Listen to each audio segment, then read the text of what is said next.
difference, one cup at a time. Yeah, this is tea time. Yeah, making a difference, one cup at a time. Tea time. So be sure to grab your tea, grab a seat, and tune in to Miss Liz. Tea time, making a difference, one cup at a time. Tea time, yeah. Tea time, time.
Well, good morning and welcome back to Tea Time with Miss Liz. That's right, Miss Liz is back. I took a whole week off after 87 tea times. I think I needed a break, so I am back and I have a returning guest in the studio with me this morning.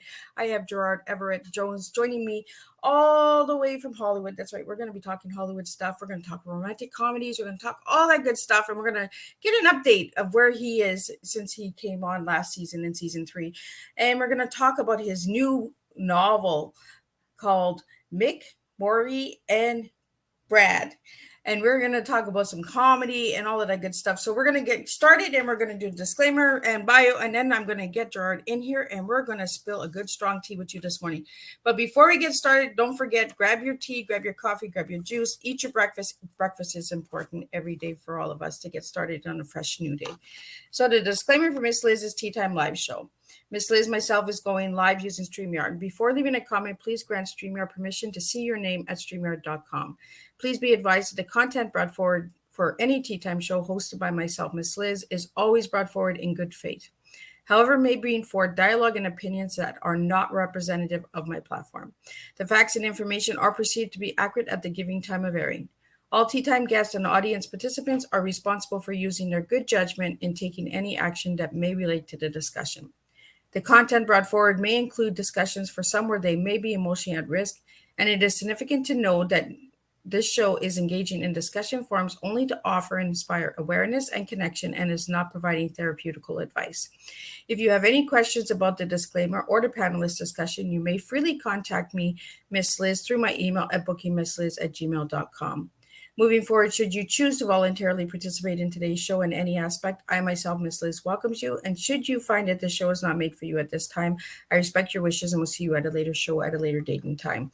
And again, all tea times this year in 2023 are done on a Thursday, 10, 3, and 7 p.m. Eastern Standard Time. Unless it is a rescheduled show, then it's a Monday or Tuesday. So now let me get Gerard in here and let me get him to share a little bit about this incredible novel that he just wrote. And a little bit about Gerard. He lives in Santa Monica, and he's going to be talking about Mick and Moira Brad in his award-winning 13th novel. He is a board member of the Independent Writers of Southern California, IWOSC, a film independent FLILM fellow, and a winner of the Writers Guild of America, WGA. I'm sure I didn't say that right. And Diversity Award. He has held a Bachelor's of Arts with honors. Let me see. We got a little bit of glitches here. Honors from the College of Letters, Wesleyan University, where he studies under novelist Peter Boynton. Boynton. And for furthermore on, Gerard, you can check out Miss Liz's Facebook page. Now, let me get Gerard in here. Let me get a sip of tea. My tongue is doing something weird again. Let's go here. Good morning, Gerard. Good morning. Good morning. You know, I I listened to your disclaimer, and I will say I'm not a lawyer, but I expressly reserve the right to play one on TV, well, that is good to know. but not during the strike. Yeah, that strike has got a lot of people, Oh, right? we're on the brink of change, certainly, and we're right on the edge of what media is, what media does, how we use it, and of course, you're right in the middle of the storm here. One might call it gentle breeze on some days, but it's, as we were discussing in the green room, things are just it's a whirlwind these days. It's changing so fast. It really is. It's moving way too fast. Like we were saying in the back room before we went live, is it's just moving fast, fast, fast. And I think that's what's scaring a lot of people. It's too much change at once, right? And on so many fronts, in so many aspects of our lives. And one of the things I think that we find comforting, if you will, engaging about comedy is that comedy is an attitude. Comedy is looking at the world with a kind of, it's almost a cynicism. It's almost, stuff happens. And you got to just laugh about it, right? If you don't laugh, how do you get through it all? And there's just so much that, we need a little giggle once in a while. So readers, we learn, writing 101, I would say, when you're talking about comedy, is you need to find that engine of comedy. And that goes back to writing 101 and just writing stories in general. It goes back to, I guess it's Aristotle, of conflict is drama. Yeah.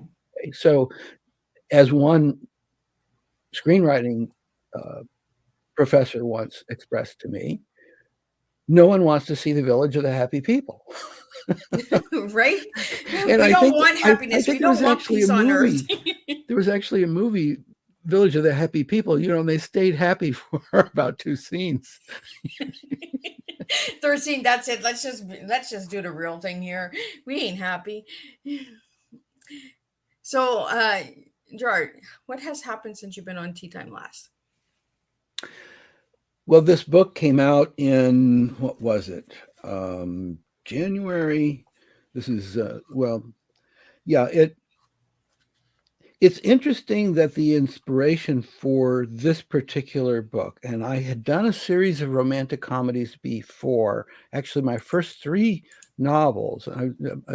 This one was my 13th novel, but the first 3 were coming of age, what in a prior age might have been called skirt chasing. Boy lust for girl, complications ensue. And so there were a series of 3. There was My Inflatable Friend, which had to do with dressing up a life-size doll to look like a famous star to make his girlfriend jealous. He was a car jockey. He would drive the doll around town. And of course, the complication was that the press, the paparazzi, fell for that. They thought there really was something going on there. And that became a problem. That's like, careful what you ask for. And again, here you go, engine of comedy. Careful what you ask for. Well, yep. What happens when you suddenly, get what you ask for? The second one was called Rubber Babes, which had to do with the happy ever after. And they talk about the dog who finally caught the car. Well, he spoiler alert, he got the car, the girl, and they hooked up, and so then again they were happy for about 2 scenes. And then the third one in the series was called Farnsworth's Revenge, where it seemed as though the doll was safely in the closet or hidden away. And this fellow's boss, his manager at the hotel, this crusty old fellow, had secretly developed a fixation for the doll, and so this was a problem when suddenly it went missing. So somebody had stolen this. And then I ran across a newspaper article, and actually it was in RT, the Russian media, and there was supposedly, and who knows whether this is fake news or not, but yeah, right. But there was a Russian bodybuilder who was petitioning the government for permission to marry his life-size sex doll. Well, there we go, right? We've heard it all. Well, we have enough trouble with living, breathing folks, trying to decide what it is how they want to express themselves and what makes them happy. But here we are. And actually, this was one of the things that happened during that series was, even in the first book, it was a quote, one might say it was a clean romance, although the subject matter certainly had to do with lust and passion and skin, whatever. There was nothing graphic in it. But I would say that one of the things that I discovered was that this guy had to spend a lot of time with that rubber babe. And it turned out that conversation was the one intimacy that persisted. Wow. That was the bond. It turned out at a point, it was the only thing that he could really talk to. He was an introvert by definition. If he had known. Yeah, but the rubber doll couldn't argue back either. Yeah, well, agreement here. Well, how does any psychiatrist make money, right? Right. Other than playing the recording, how do you feel about that? Okay, so yeah, and so since that series, I wrote some historical fiction, some literary fiction. I have a mystery series that's really done very well. That's won some awards. The Preacher Evan Wycliffe mystery series, and that is what we would call an amateur sleuth. Okay, he's a preacher in southern Missouri, and some of the books actually, the final book actually occurs during COVID. He actually gets drafted into the pastor of the church where he's been guest preacher retires, and he's actually got to take over the congregation. So he has to end up doing compassionate visits during COVID, and marry people on Zoom, and preside over funerals and this kind of thing. But the engine there has to do, again, with amateur sleuth, is that people bring him, in this small farm town, people bring him problems that no one else has any interest in solving. Wow. And so where would you go? Yeah. Your priest, your rabbi, your counselor, your shrink, your guru, whoever it is that you can confide in, that rubber doll. Okay, we need somebody, a way to bring it outside ourselves so we can hear ourselves think. And we do on your tea time. We can hear ourselves think. Well, we think we can. we were also talking about rambling conversation, and about how one topic leads to the other. And, here I am in my therapy session, and I thought I was going to complain about this. And then I realized that, it's all about my father. Right? I didn't know that was kind of come out of me today. Rest his soul. Well, and of course, that's what I'm, presumably, that might be one of the purposes or benefits of therapy, is that we begin to realize, oh, this is what I need to get past. Yeah. Okay. And that's another writing coach kind of thing is, and we're going back to Aristotle and drama, and one form of drama is argument. Okay. Mm-hmm. And one of the really most useful writing tips I ever got was begin the conversation with a disagreement about an action and make it go to an argument of a fundamental dispute about values. Okay. Now, you might be surprised to know that really works for comedy. Really? And so you've got a couple, okay, be they live-ins, be they married, be they two folks in the assisted living facility, okay. The disagreement about an action is, where should we go to dinner? Oh, well, that starts an argument all the time in this house. And the dispute about values at the end of the scene, when you cut to the next, is, you never loved me. Wow. Now, if you've ever been in a relationship for any length of time, you know any number of ways how to get from where shall we go to dinner to you never loved me. Along the way will be, you never listened to me, you never respected me. That is so true, because it is like that in this house too. You're a vegan, I'm a carnivore. I mean, yeah. And that's another thing that's changing very fast is our diets. And what people tell us is healthy.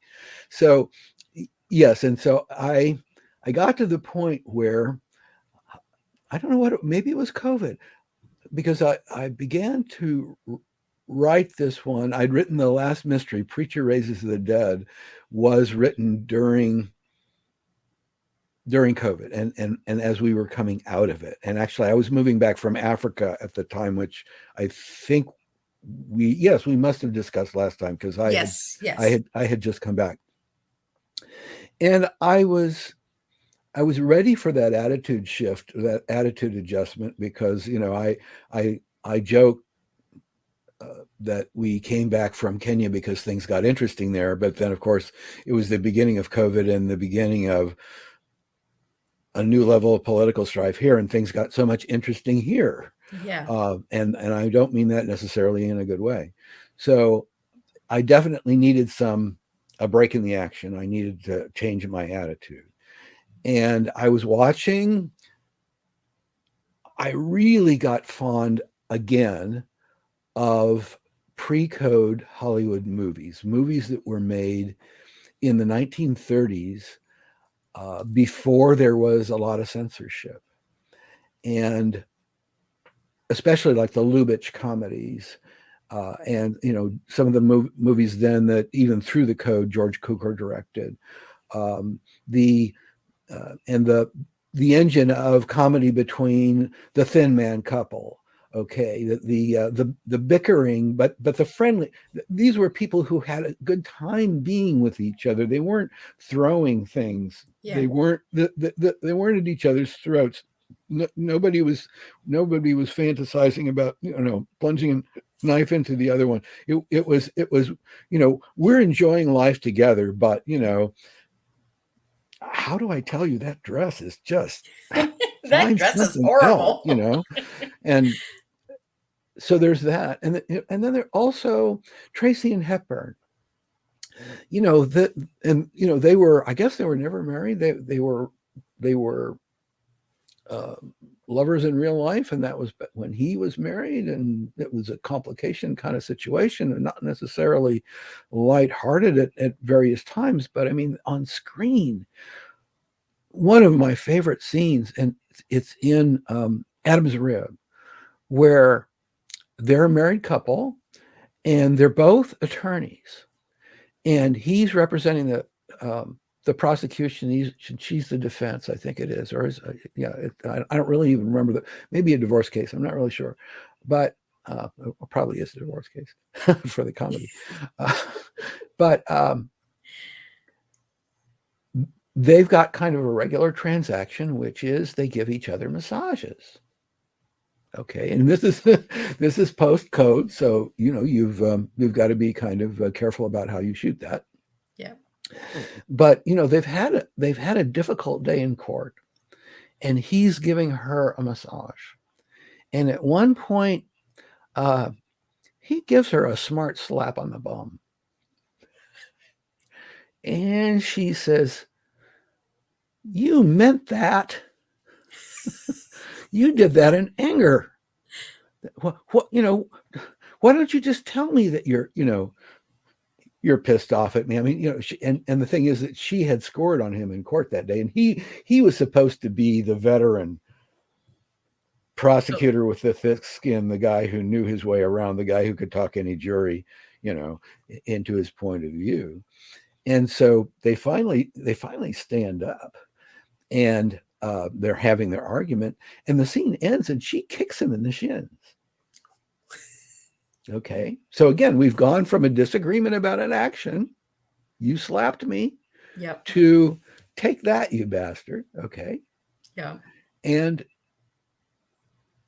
but again, that could be a genuinely disruptive argument in a real relationship. But in comedy here, we're seeing it in the script and we're going, oh, yeah, absolutely. I'd do that too. Get you in the shin. This happened yesterday. So I was wondering about, there's another picture of that they did together called Pat and Mike. And he is he's a sports agent, and she is a college sports instructor, athletics instructor. But she is incredibly talented at golf. And although her boyfriend puts her down, okay, he and a different fellow. And Spencer Tracy happens to see her play golf and goes, This is a professional. This is talent. Now he manages prize fighters and horse race jockeys. It's the logic of Hollywood that he thinks that he can represent somebody on the golf tour, but he begins to represent her, and I realized, here's an engine. But I began to think about, and this was a big theme with it, what do those relationships, like the relationships in the 1930s Hollywood pictures, the friendly, sexually charged, amusing relationships, what do those relationships look like in the era after Me Too, when it seems as though we just can't get along? It's like, I mean, you read that disclaimer at the beginning of the show. It's like, okay, if we're going to date, do I read you okay, now I will always ask permission if I want to put my hand on your leg. Okay. Yep. I mean, well, back in the day, we called that flirting. Isn't there? Well, but I like you, so I'm going to touch your leg. It might be unwanted, and it truly might be unwanted. But I mean, isn't it incumbent on the other person to say, okay, here's a line, I don't want you to cross it, and and actually state that in some way that that is even a horny dude can understand. Okay, yeah. So I was thinking about that, and so the engine of drama comedy in this book is that Moira Halimi Joubert, who is a Moroccan American, French Moroccan American, is and back to Adam's rib, she is an attorney. She is a criminal defense attorney. So we're talking about a post-Me Too feminist who is not scared of anything, presumably. Okay, she's a fighter for a living. Okay, and yet she's number one, a very talented tennis player, because she was on the team at UCLA in college, but also she'd studied opera, and that's her real passion. And we've all gone through phases in our career where, this is my day job, but this is what I would rather do at my nighttime. Okay. Am I, and of course, what's my tea? Am I living my passion, or am I am I helping somebody else deliver their passion? And I'm just, this is a work for hire. So after a tennis match, a rich patron lady who's been their doubles opponent, she and her boyfriend, her hedge fund boyfriend Brad, overhears Moira singing in the shower. And she says, and she's singing opera. And she realizes this is not just anybody singing in the shower. This is somebody who's really got a voice and some training. And so as she hands her the towel, she says, you should meet my friend Mick. Mick, the Hollywood agent. And oh no, I can't even go out with my friends to karaoke. I have to have a couple of drinks before I can even get on the stage. It's not that I'm afraid, but it's like I'm out of practice. I'm an amateur. And well, what I heard is not. So she goes over, decides she'll take that meeting with Mick, and there's a meet cute with Mick. And it turns out that at the agency, now this is what's called a Hollywood packaging agency. Oh. A big agency in Hollywood not only books the star, but they book the director, the producer, the music director, the choreographer, the cinematographer, anybody who they represent as part of the package that they put together and deliver to the studio or the record company or the live event promoter. And the agency is getting a piece of everybody's salary, but they're also getting a commission on the package. So this is big. That's really the power in Hollywood these days. One can talk about studios and one can talk about record companies, but really any mega picture, any $100 million picture is going to be put together by a packaging agency. Okay. And those guys are deciding, they may not pick the people from the audition, but they're going to control who's in the room for it. Okay, so if 3 stars are being put up for that lead, they're going to try to make sure that every one of those is represented by their agency. If the director is not represented by their agency, and the director wants somebody else, then okay, that's an issue. I mean, again, we're talking Hollywood politics here. Okay, so Moira gets into this meeting with Mick, and it turns out that Mick represents a really famous pop singer, a Beyonce caliber pop singer. Now, I didn't study Beyonce for this. I did a lot of study on Cher. Oh, I was going to say, did you study Beyonce? Well, but Beyonce did go through a pregnancy recently, and she had to cancel some stuff. What's happened is that Mick's client has gotten inconveniently pregnant by somebody else's husband, which has to stay secret. But she's canceled her debut, her tour debut at the Mercedes-Benz Arena in Berlin, a 17,000 seat stadium. She's canceled that appearance 9 weeks ahead of the debut, ahead of opening night. Well, it takes time to put those concerts together. That's a big thing. Okay. And the other thing is that if the agency simply cancels, besides just refunding advance tickets, which get sold, months in advance, they're likely to be sued by the event promoters. Okay. The event promoters are high net worth investors who, it takes a lot of bucks and these are, if you've got, SoFi Stadium in Los Angeles, the new SoFi Stadium seats 70,000 people, not 17. Yeah. Okay. And if you're talking about that being a sold out concert at whatever it is, a couple hundred a ticket. I don't know what they go for, but because I've been a while since I've actually, been to one. They don't go for $2. But we're talking big money here. So Mick is acutely aware of the fact that if they can't deliver on that opening night, they're in trouble. So Moira gets there, and he he hints that, well, they've got some legal issues with this situation, and she thinks that she's there as an attorney. Oh, whereas yeah, because that's her the day interview's job. been set up because as a favor to this friend who says she can sing, and he says, well, and he thinks, your friend says you sing opera. I said, I'm really kind of intrigued. I don't really know that many people who studied at the Coburn or at the Juilliard.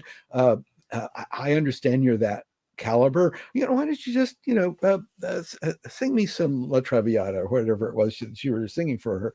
And so he says, Siri, play instrumental to the, and comes on the speakers in his office. And so she's all okay, I'll humor him, and she sings. And after that he says he thinks if she seems to have nerve.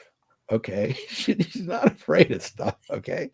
If she just walks out on that stage, we're not going to get sued. Okay. We might get bad reviews. She might not have a career. But so he said, well, how about $1 million down and $1 million pay or play? Now, pay or play in Hollywood means whether the concert happens or not, you get the second $1 million. All right. So that's kind of a no risk, here's a chunk of change. She can always go back to being an attorney.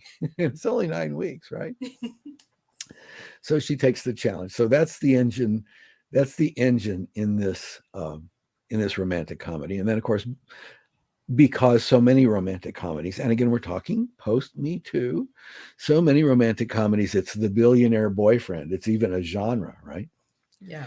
And so I made Brad a billionaire boyfriend, and she'd been dating him, but he's all about calling the shots. He's the one who set up the tennis match with the fellow billionaire, the guy whose portfolio he was trying to get. And he's the one who cares what she wears in public. And he kind of respects her career as a competent attorney, but he also realizes that she may not be doing or performing her heart's desire. But frankly, his preoccupation is with the fact that, number one, she's absolutely gorgeous. And number two, at these charity events that he attends, that he may be a contributor to, on that red carpet, in the latest designer clothes, she looks pretty hot. So, whether we hook up permanently or not, this is a business asset right here.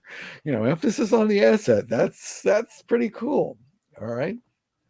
So, here she is in the latest Vera Wang. Is it Vera Wang or Vera Wong? I don't remember. Okay. Last time I wore one, I don't remember. It's been so long. We're not going to get into that, are we? That's the third. That was another time, another day. So that's the fun of Mick and Moira and Brad. And it really comes down to, as you and I were talking a bit also in the green room, is not only post Me Too, but also in this barrage of social media. Yeah. What does it mean to pretend to be someone you're not? Right. Now, that's exactly what Mick is asking her to do. Now, you didn't walk in here, you were dressed for court in a gray twin set, okay? Yeah. You look like business. You did not look like Beyonce. I need you to be Beyonce. And when you step out on that stage. So one of the things that she discovers is it's not yes, they write some songs for her. They do a lot of coverage, of course. But if you notice in a live concert, and again, as I say, I went back and I studied Cher's farewell tour. There's about 20 numbers in a major concert like that, okay, in a road show. More than half of those are coverage. Okay, they're songs other other songwriters made famous, other songwriters, other stars did. There are oldies that the audience grew up with or dearly loves, and then there's 3 or 4 or 5 originals written for this singer, and maybe one that's absolutely brand new. It was either just released or it's going to be released post this concert after people realize that is a real showstopper. Okay. So yes, she's got to rehearse those songs. She's got to do those virtuously. But the two things that she realizes is, number one, she has as many meetings at the agency about building her brand. What should her image be? What should she wear? How are these sets going to be? What's the theme of the show? Well, we can't have you do Chiffon is the name of the star she's replacing. We can't do Chiffon's show because she's street and she's noir. Okay, she's crime rap. Okay, well, obviously your background is opera. Let's do Hollywood homage. Let's do Judy Garland. Let's do Liza. Let's do Dinah Shore. Let's do the old Nelson Riddle stuff, the Jackie Gleason Orchestra. Let's Linda Ronstadt did the oldies. That's a whole album was with Dinah Shore's orchestra, Nelson Riddle Orchestra. Those are all awesome oldies. singers. Like, people need to check these people out. It's a whole album. They were awesome. All the people that you mentioned, Gerard, like, people need to go and check these people out because that was real music. I'm not knocking the music today, but I'm saying back then they had music where you could understand, you could actually connect with, there was a message in the music. The lyrics had a story. The lyrics were poetry. Yes. Of a level. Now, it's interesting that, Dylan got the Nobel Prize for poetry. And one of the thoughts that I've had, and I'm not a huge Dylan fan. I certainly grew up with that music and I respect that artistry, but I've often thought that I would really love for somebody today to do Dylan coverage, right? With a kind of pop music, not raspy voice coverage, where I could really get into not only the melody but also what's being said, because yes, there was so much that was political, that was deeply emotional, that was controversial in what he was saying. And I hope we have a minute to come back to share, but the example that I want to give right now, again, with studying some of the older forms, was I really began to realize, and I think a lot of other fans did, just what a master Roy Orbison was. And they said that actually he was the rockabilly Caruso. He had an operatic range all the way from baritone to alto, and even went up into the soprano range without singing falsetto, which was a big thing during there was a lot of male falsetto singing back then. But if you go back to his wonderful concert, the Black and White Night, that was done at the Ambassador Hotel, with a stage full of other rock legends, I mean, just amazing. Elvis Costello and Bonnie Raitt and Jennifer Warnes and Katie Lang and Tom Waits. And one of the things that you realize is on stage with him is Bruce Springsteen. And Springsteen is as much a star on that stage for his guitar, for his virtuosity on the guitar, because he's wailing right along. He and Orbison are standing together and they're both wailing on the guitars. They're both finger picking, like amazing. But the amazing thing about and Springsteen also sings. He does a couple of duets with Orbison. One of the things that's amazing, looking back historically, is that this was at right after a peak of Springsteen's career, and he was an R&B country star. And on stage there, he was wearing a silk suit, Tony Lama Western boots, his hair very carefully manicured. He was looking like a Hollywood leading man from the 1950s, okay, string tie. Right after that, and I did some research, right after that, it was Springsteen's career took a plunge. And he came back. His comeback was as the Vietnam War was heating up, and as there was a whole blue-collar revolt in the United States. Suddenly, his hair grew out and was tasseled. He had some growth of beard. He was dressing in a denim suit, and his voice had dropped a range. That Dylan gravel had come into Springsteen's voice, and it was part of his whole protest persona. Well, he became a much bigger name. He became iconic for that persona, but that was not the essence of Springsteen before his comeback. Now, you could say, I wasn't able to research deeply enough as to what was going on in Springsteen's life. I mean, did he go hippie sincerely, like, so many people did, or did his agent say, listen, Bruce, you got to find something else? Yeah. Okay. But I mean, and again, we were talking before, playing somebody you're not, we were talking about Joaquin Phoenix in The Joker. Of course, that's not Joaquin Phoenix. He's an animal advocate. He's a pacifist. He's a vegan. We were saying that before the show started, how much they really get into their roles, and it's scary sometimes. You're actually like, is that who that person really is? And they're the total opposite. A relatively callow fellow, if you were to meet him, but he had to find that character in himself. That's not what the actors would call indication. That's not an imitation of a bad guy. That is some part of him. I mean, this is method acting, if you will. This is finding that part of yourself and this is why I say actors are among the humblest people in the world, because they know anybody can be anything. Anybody's capable of anything. So, which is why the people who play axe murderers, may have a nervous breakdown in rehearsal. They're just, they've got the courage to get down there. So, but what I wanted to say about Cher, because I really studied the YouTubes of the farewell tour. One of the things that Moira says to her, they give her a dancing coach, because she's got to do these dance numbers. She says, I don't dance. Well, her dance coach is and I told you we spent some time in Kenya. Her dance coach is this tall, skinny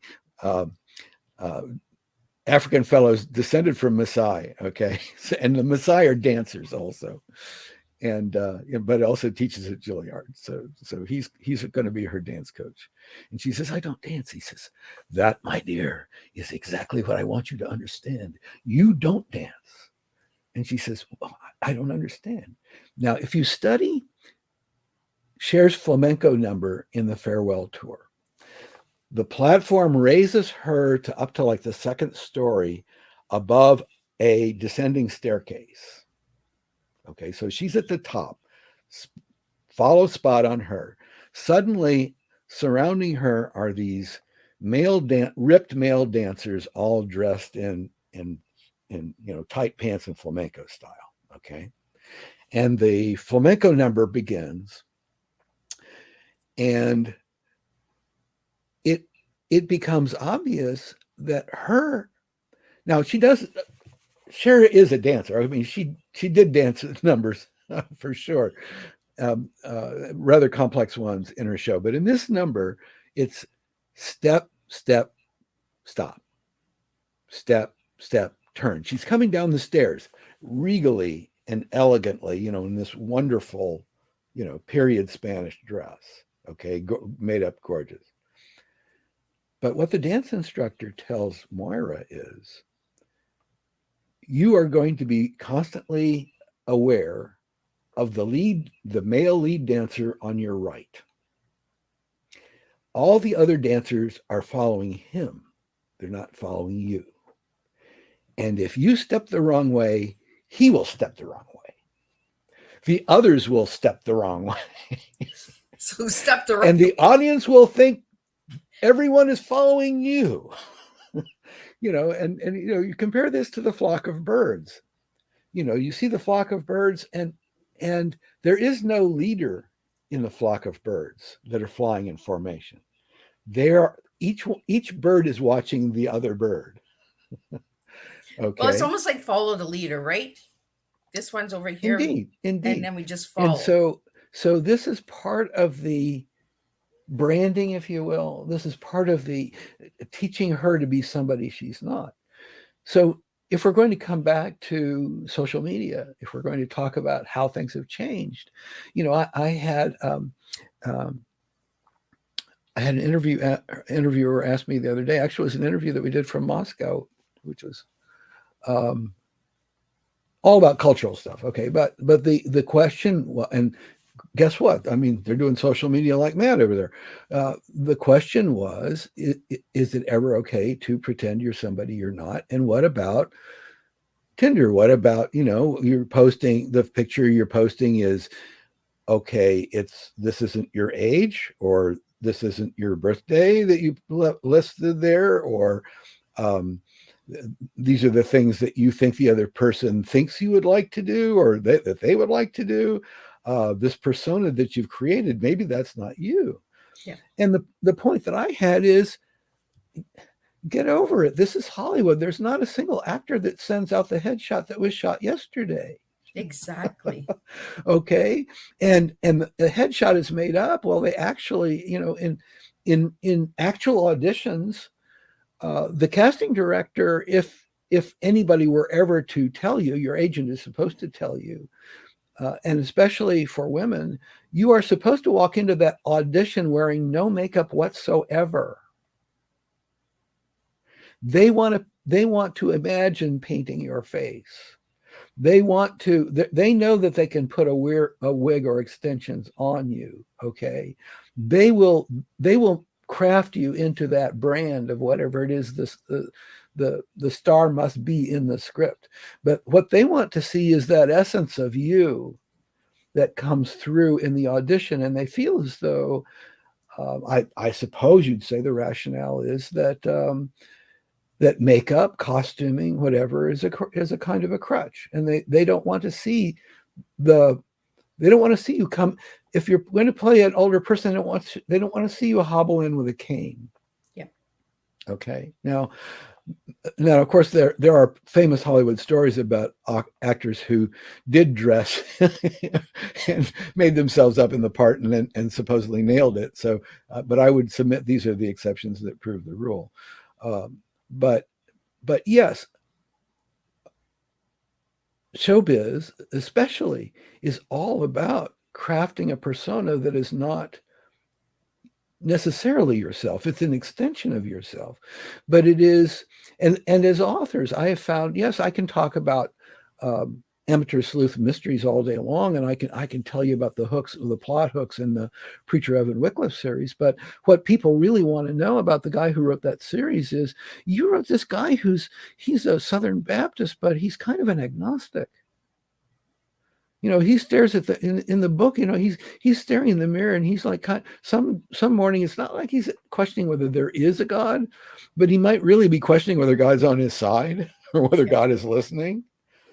Well, I submit to you, Billy Graham notwithstanding, there isn't a minister or a rabbi or a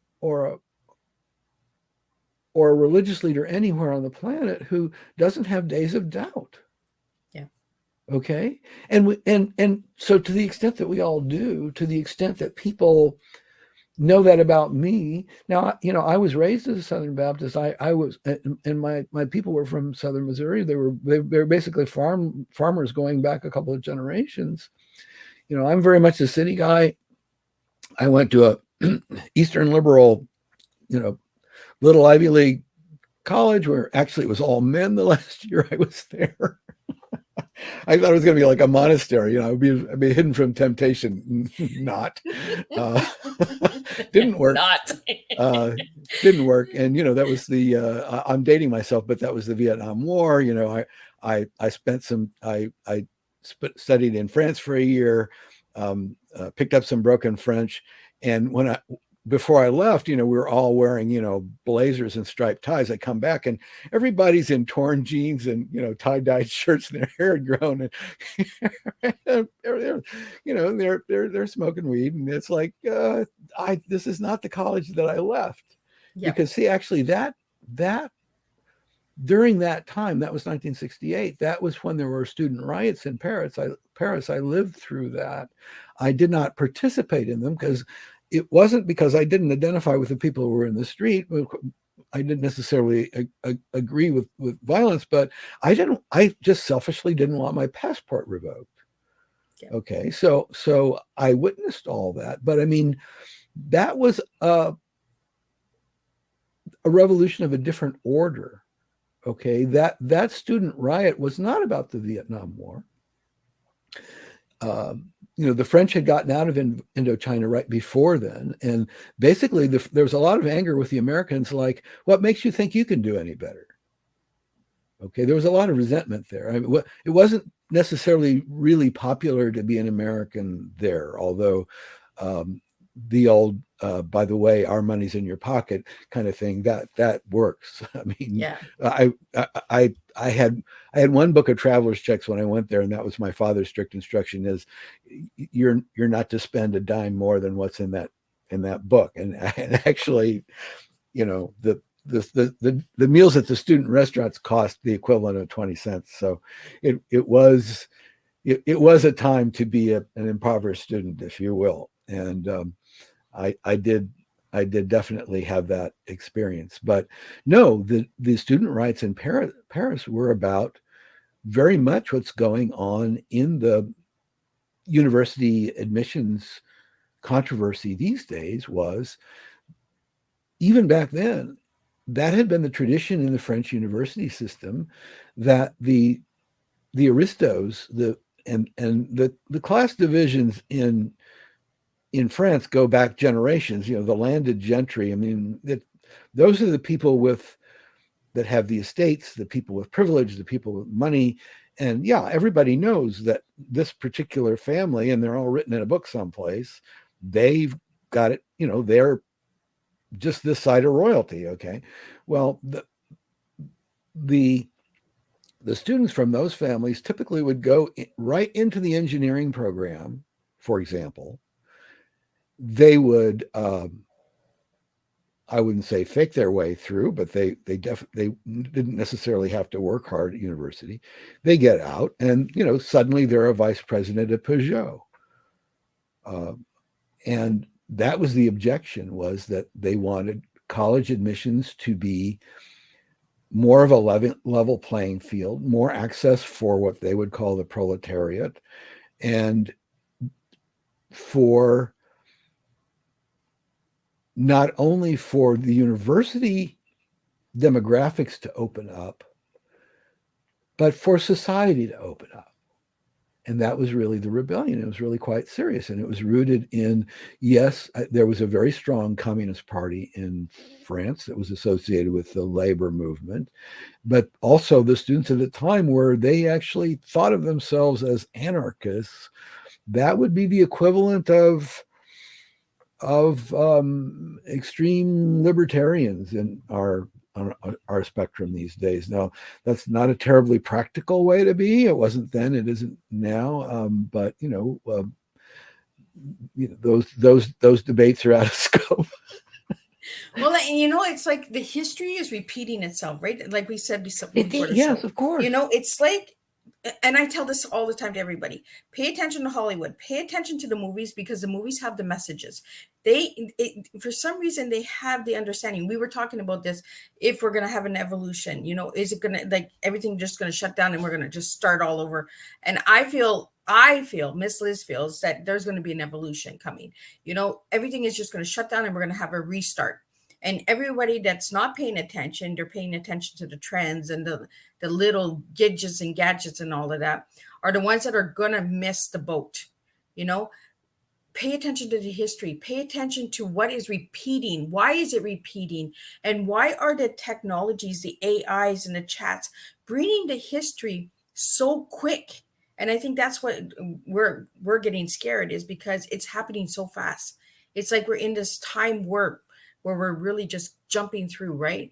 And it's like the movies, the comedies, and the history. Like Gerard, you talked about all of the staff that it takes to make a movie, to make even writing a novel. You give it an empty page and you come out with the storyline. You come out with the screenwrite. You come out with the movie, the directions, and the team and the community. The social media, that's what it is. It's a community. If we don't stay connected and we don't get involved, we're going to miss that boat and we're going to be gone. And there's not going to be any understanding of what's coming next, and I think that's where the evolution is going to come in, and people are going to be afraid because it's going to happen so fast. It's going to be like a snap of a finger. It's just like light, camera, action. Let's go. And a lot of people that are not paying attention are going to be like, whoa, what did I miss? Yeah. Pay attention to Hollywood, as much as it's the makeup going. And like you said, when you go in for an audition, they want a blank slate. They want to know what they can work with. That's what the AI is doing as well. They want to know how much they can push the limit with us. They want to know how much they can work with us. And like with movies and romantic comedies, like you said, start with an argument. If you don't start with an argument, where do you go? Where can you get that little humor or joke or whatever? Jordan, during this hour, you shared so much information about the past and the history and all of that. And I want to thank you for sharing all of that and sharing this book. So everybody who wants to go and grab this book, let's get to where they can grab this book, because there I know it is. Because I know Jared has to skip out. He's gonna leave me soon. So mirror image. Let's see. We gotta get this. We gotta get this right. But I really want to thank you for sharing that, Gerard, with us, and sharing the history of understanding the process of putting things together. There's so many steps that people don't pay attention to. And we started off the show with the strike, that's going on for the lower paying actors and all of that. So just go out and support, and understand, get involved. And that. So, Jordan, you're so much fun, Liz. So much fun. And you're so, as always, you're so generous with your thoughts and your time. And yes, I think we could agree that storytelling builds community, and that's community. No matter what comes down, that's what we have. That's what nurtures us. That's what makes us as human beings. That's where our talents really are, is working together to do things, to solve things, to enjoy each other, because there ain't no fun all by yourself with exactly that doll in the corner. So thank you again. Oh, not a problem. And I know you have to skip out because you have another interviews coming up. So as I say in Hollywood, I've got a bigger name on the other line. Right. And that's okay, because this little lady no one bigger. No one bigger. And I really enjoy having you come back, because it is your second time on Tea Time. So I really got to see where you were from the last time I see you. Well, next time we'll have to talk about that, because I know I said Orange Pico and that's the wrong answer. No, that's not the wrong answer, but for you, it's a good one. Thank you, Liz. Not a problem. So again, everybody who would like to know more about Gerard's books and all of that, check out his website. It is listed there, geraldeverettjones.com. And I always love when my guests come back and give me an update in person, instead of me just doing a write-up on my page for all of you out there. I want to thank all the supporters and that who have tuned in and supported Miss Liz over the last year and the last 3 other seasons. If you want to see Gerard's other Tea Time, he was on season 3. And he spoke about the preacher. Let me just grab it here. Preacher Fakes a Miracle, I believe he was on in season 3. So we talked about the Preacher series, and he talked a little bit about that today on Tea Time. So I will be back at 3 p.m. Eastern Standard Time with G. Scott Grams, who will be coming in and talking about being proud of yourself and just being a good leader. We're going to talk about a bunch of little different things in there. So tune in and join me at 3 p.m. Eastern Standard Time. At 7 p.m. Tonight, I will have Michael Clark coming in, and he'll be talking about horror stories. So we're going to be all today in the United States of America. Miss Liz is in Canada, so we are in 2 countries. But today, all of my strong men are in the United States. So tune in, and I'll see you all at 3 p.m. Eastern Standard Time for the second tea time of July 27th.